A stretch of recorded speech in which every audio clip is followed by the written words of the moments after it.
d'être là. Et j'ai envie d'invoquer l'esprit de Molière, puisque nous parlons de la sémantique, puisqu'il s'agit des mots. Et j'ai envie d'invoquer l'esprit de Freud, puisqu'il s'agit de la pensée. Donc, mais bon, j'ai pas eu un grand travail à faire, parce que finalement, je me suis dit, on va peut-être s'entretenir ensemble, on va réfléchir ensemble, on va s'interroger ensemble sur ces mots qui ont une charge émotionnelle, qui ont une portée psychologique sur nos comportements, sur ceux-mêmes qui les utilisent. Donc, mon camarade Pierre a parlé tout à l'heure de migrants, mais il y en a beaucoup encore de mots qu'on utilise ici, ça et là, et qui enclenchent des comportements, qui enclenchent des regards, qui enclenchent des pensées. Donc, il a parlé de migrants, on peut en rajouter d'autres, clandestins, travailleurs immigrés, sans-papiers, travail au noir, et j'en passe. Tous ces mots déclenchent des confusions, des ambiguïtés. Nous y engouffrons tous et généralement on ne remet pas ces mots en question. Je vais vous donner un exemple d'une... si je vous demande ce que c'est qu'un sans-papier, par exemple, vous allez penser quoi? Nous savons tous qu'un sans-papier, c'est quelqu'un qui n'est pas en situation régulière, quelqu'un qui n'a pas un titre de séjour.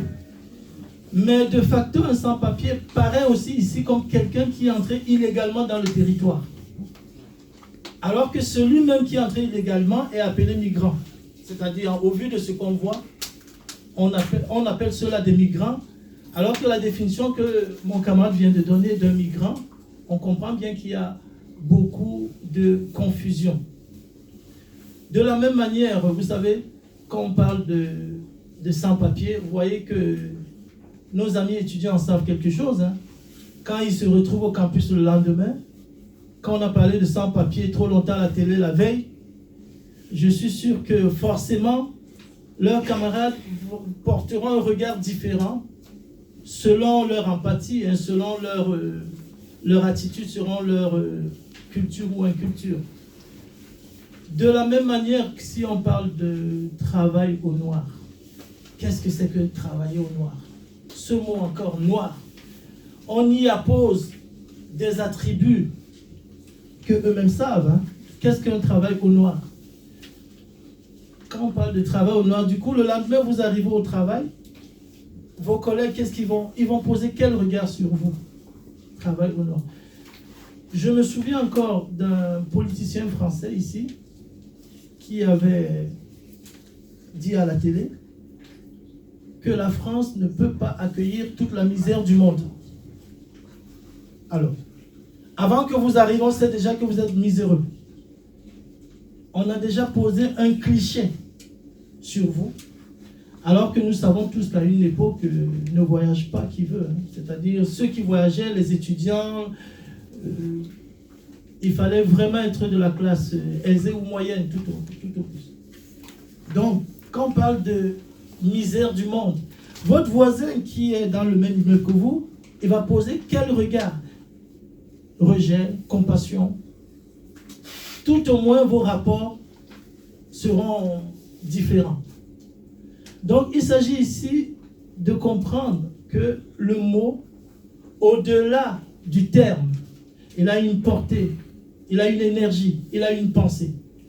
Celui qui le prononce va directement enclencher, va directement se comporter par rapport à son mot.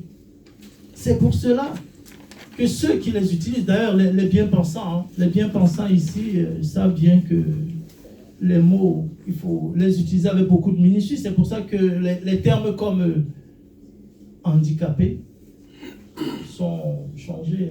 On va dire personne à mobilité réduite. Vous voyez, un balayeur, on va dire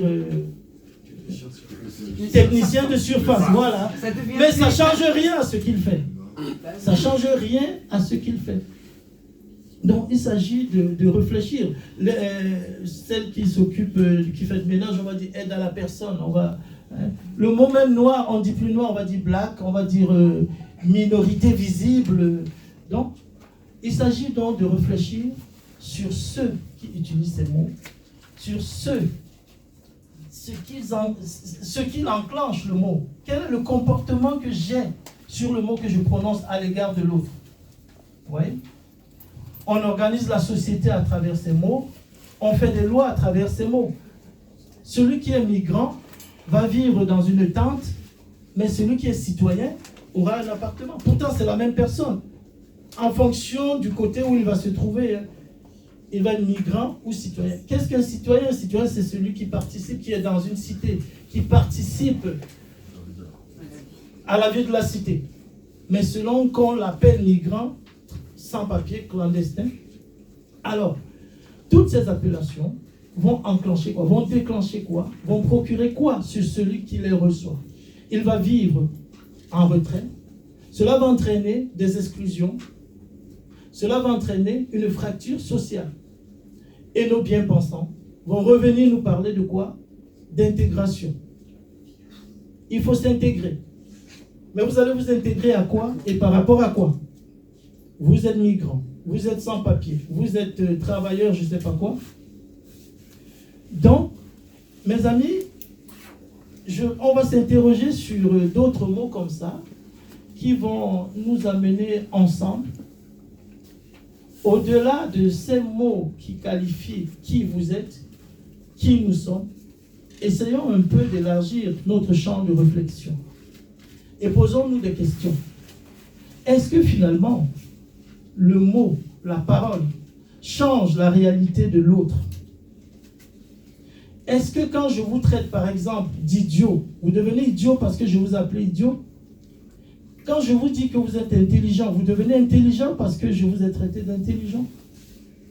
Réfléchissons-y. Si je dis de vous que vous êtes un lion, vous n'allez pas être un lion, forcément. Si vous me dites je suis un singe, c'est vrai, c'est un animal que j'aime bien, parce qu'il est rusé, il est intelligent, il est astucieux, et que ça va me ravir. Mais pour autant, je ne deviens pas singe, parce que vous m'avez traité de singe. En même temps, ce qui va m'intéresser, c'est vos facultés mentales. C'est votre comportement vis-à-vis du singe que je suis. Vous savez, l'incitation à la haine, ce n'est pas forcément les mots qu'on utilise, mais c'est le comportement qu'on a à l'issue des mots qu'on utilise. Ce n'est pas tant les mots, parce que les mots que nous utilisons portent forcément un dogme, portent forcément une doctrine, une idéologie, des archétypes péjoratifs pour la plupart. Donc, posons-nous des questions. Finalement, la méconnaissance de l'autre crée le vide. L'ignorance fait toujours vagabonder l'imagination. On cherche toujours à mettre des mots dans ce que nous ne savons pas. Et ces mots sont porteurs de dogmes. Mais la question qu'il faut se poser aussi, est-ce qu'il est possible de connaître l'autre sans en avoir une idée préalable, sans émettre un préjugé? Cela est-il possible? Les préjugés, les hypothèses amènent toujours à une sorte de catégorisation, Sauf que même la catégorisation va entraîner des stéréotypes. Peut-on connaître l'autre sans en avoir détecté des éléments